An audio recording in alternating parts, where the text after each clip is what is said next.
for some people, there is a strong focus on torture and on the forms that torture took and whether it was all that serious or not. But I think it's important instead to look at not just how and where incidents of torture happened, and the people who directly perpetrated them. It's important instead to look at this through a slightly wider lens, through which one can see that a system or a policy was put in place that allowed these violations to happen.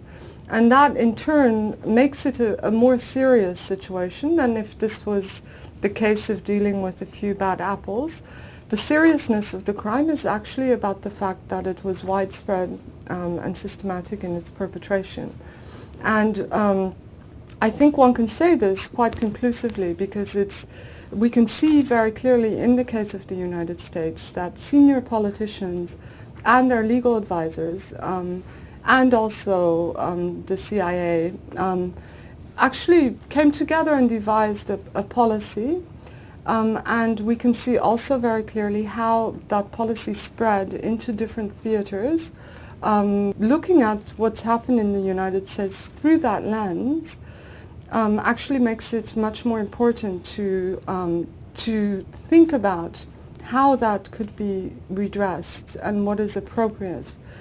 For this, I think prosecution would be very important because what is so crucial in this case is that the U.S. is able to go from a position of saying we condoned torture to happen on a systematic level to a position of saying we condemn it so strongly that we will prosecute, and that is how we're breaking with that practice. What's important about prosecutions is that it's really one of the only ways in which society can reaffirm certain fundamental values. By holding prosecutions, it's not about the individuals necessarily, it's about a social statement that certain types of behavior, in most cases mass atrocity, will not be tolerated in the future, but that at the same time people who are accused of these crimes should still have their full rights, their full set of rights respected in drawing a judicial conclusion that they're responsible for such crimes. And I think that's something very powerful, which is quite difficult to achieve in another way.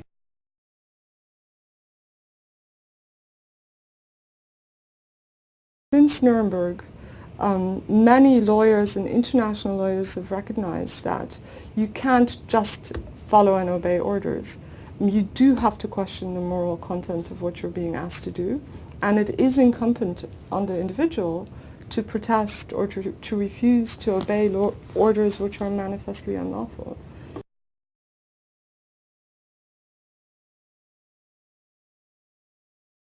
Trials are a crucial part, but that if people expect trials in and of themselves to provide the fundamental historical record of what has happened over the last decade or so in the US in relation to allowing for the mistreatment of detainees, that may be disappointing. And in reality, if there is a broader inquiry or investigation, and one where there can be public discourse, where, for instance, victims could be heard on a larger scale, and then would be possible or even advisable for any criminal trial.